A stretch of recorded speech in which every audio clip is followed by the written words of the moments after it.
Hey guys, what's up? My name is Anthony, and welcome to another edition of BnA Sports Talk. So, is football back yet? No, we still have about 2 months until football kicks off. But I really want to talk about today. It's going to be a two-part series. If you want to watch my BnA Sports Weekly, I'm going to upload it at the end of the week. So I'm basically doing my over-unders, and I have a top 7 over-under. So I'm going to start with my probably overs. So these are pretty much my underrated teams because according to Vegas at least, you could say a team's overrated, underrated, depending on who you're talking to. Some people, you may be hanging out with a lot of 49ers fans, and you don't think that the 49ers are underrated because, everyone you speak to is a 49er fan. But these are my over-unders, and I'm going to start with number 1 because it's the Chargers. Their over-under is 9.5, and the line for this is -140, which shows that they know it's overrated. They're just trying to bait you. Chargers are going to be a good team. Have a great offense. They're going to come up to a hot start. Philip Rivers has his weapons. You're going to have a great offensive line. Melvin Gordon, hopefully going to be healthy. That's their major question now. Great secondary with Derwin James. And they brought in a couple other guys recently. They have Joey Bosa and a really good pass rush. So that's why I have the Chargers. I have them around 13 wins this season. Next, I would say the Chicago Bears. Chicago Bears are at 9.5. A major question for them, people say it's their defense and Chuck Pagano, whether he can do it. But I think their major question is their running back. Gordon Howard wasn't a scheme fit, so they got rid of him. But they have a lot of small running backs.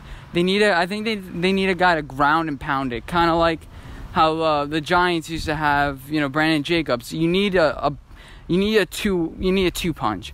Now you could say Tariq Cohen and the guy they drafted is a little bit of a two punch, but they pretty much play the same style. So I would say that they need a big guy. They lost out on Jordan Howard. Again, he wasn't a scheme fit, but you need the guy when it's how much of a scheme is it when you're first and goal on the line and you just need to get a point. You need to get a yard. You can't be kicking it to the outside. And yeah, so I think the Bears should be over with their total. So next team I think that should be over with their total is the Bills. You'll see I'm about to upload my NFL predictions. Actually closer than you think because I usually try to upload in July so more people can see it. And right after all the acquisitions are done, we've seen enough. But the Bills, they're at 7. I could see them breaking out this year. Either the Bills/Jets, but I don't feel like including both of them in this list. One of these teams is going to pop this year. Pick your team. Honestly, just go with it. Yeah, so the Bills, they have a great defense, a top 2 defense, and plus they drafted Ed Oliver. You have a bunch of guys that are ascending. You have Trayman Emmons, who really came up last year. Kyle Williams is gone, but I think Ed Oliver fills the spot right away. Great defensive-minded coach with Sean McDermott. And their offense, don't love their weapons, but Josh Allen, he's going to have to learn how to be a little bit of a pocket passer. That's why they got the guys like Cole Beasley. You got a couple guys that are slot guys. They just need to add a deep target receiver, and I think that could be Michael Crabtree. You can get a guy right before the trade deadline, and I think that could work out for the Bills. So next, what I have on this list is the Colts, 9.5. I think the major question for this team, the only question, is Andrew Luck's health, and I think he's going to be healthy. I had a major question by Aaron Rodgers. That's why I said they wouldn't do well last year. Andrew Luck, it just seems injury after injury. It's just a concern, How does he fare going down through the season? I think he's a great MVP candidate. You got to keep him healthy. Their schedule is not that rough. Although you do have to play the AFC South twice. I think the AFC South is not as hyped up as it's going to be. I'm actually going to make a series about who the best division is, and that's going to be a part of my BnA Weekly too. So you guys are seeing a lot of my BnA Sports Podcast. You guys are seeing a lot of previews of that. But yeah, so I'm going to start doing that series. I think the Colts are going to be above 9.5 wins. Sorry, they had 10 wins last year, and that was after they started off 1-5 and gave a game away against the Texans. So the Colts are definitely be above 9.5 wins. Great young core, and they want to prove something. They got knocked out early by the Chiefs, and the Colts are going to want to, surge. You can look down their schedule. I went through the schedule. I'm like, no way this team has lower than 12 wins next year. So next, I would say the Giants, 6. Come on, 6? Cornerbacks usually in this league, young cornerbacks, usually when they get a little bit of experience, that's when they're ripe, when they're young, athletic. And then when you get older cornerbacks, name an old cornerback that was good. You can say Darrelle Revis. It's really hard to be good when you're, late in your career. That's why we're getting Janoris Jenkins, getting rid of him. Then we're gonna have Sam Beal, Julian Love. We're gonna have a bunch of guys, DeAndre Baker, a bunch of just talent, and I think that this could work on this team. The Giants are just going to be good. I don't know why they're at 6 wins. You could say they haven't been above 6, but we've been used to life without Odell. We replaced Odell with the Golden Tate, and Odell didn't really play for us a lot for the past couple of years.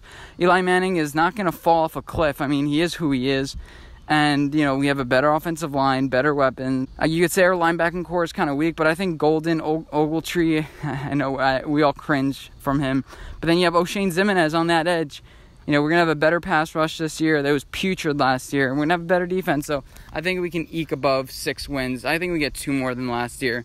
Then next, the Steelers, 9.5. I was thinking about it. I was like, I was choosing between the Steelers and the Falcons, but I just don't trust the Falcons' defense. They didn't draft anybody on defense, and you're expecting all these guys to come back and start being good. 9 wins is a little bit too much for the Falcons. I think they can get above 9 wins, but I don't trust it as much as I do the Steelers. They had one of the worst run games last year, and they still won 9 games. James Conner is their running back, and I don't think they added anybody else. But it's another year of experience. They only lost Antonio Brown. You have a better defense with Hayward and TJ Watt on the defense, and the secondary is going to be better than last year. Last year they blew a lot of games, and they still won 9 games. And this year's schedule isn't. They have to play the Bengals twice. Okay, so those are 2 automatic wins. They have to play the Ravens, so they're at least going 4-2 in this division. So they're 4 wins already. And then you'd have to win 6 out of the last 10. I think they can do that. So the Steelers on my list. And finally, my final team on this list is the 49ers. They're projected to double their win total from last year at 8. I picked the Cardinals. Actually bet $15 for them to win the division. So obviously they're gonna have to be over 8 wins, and I'm really confident in this. They're gonna figure out their defensive line. A little bit of weak secondary, Richard Sherman and kind of et al. And others. They've done, I think, a pretty good job drafting people in the future. They've just been rattled with injuries. I've talked about the 49ers a lot. Their offensive line with Joe Staley. Now you have McGlinchey, and this team's really going to dominate at the line. Dante Pettis is going to play better, and then you have George Kittle, and then you have 3 running backs: Latavius Murray, Breida, and Coleman. Was it Coleman or Freeman? I forget. One of the Atlanta running backs went to the 49ers. So these are my teams where I say pick the over. My least confident is probably the Steelers because it's 9.5. That's a lot of wins. But so my most confident is the Chargers. Like I said, that's why I had them number 1. Just bet them the over. I already bet the Chargers over. And so stay tuned to a BnA Sports Podcast this Sunday. Hopefully, I haven't recorded any segments yet, but it's gonna be there where it's gonna be edited. It's gonna be all nice. It's gonna be a great episode, hopefully. And so hope you guys enjoy. Let me know what you guys think. Are there any more over teams that you would say, or do you disagree with any of my overs? Definitely let me know, and I'll see you in my next one. Bye, guys.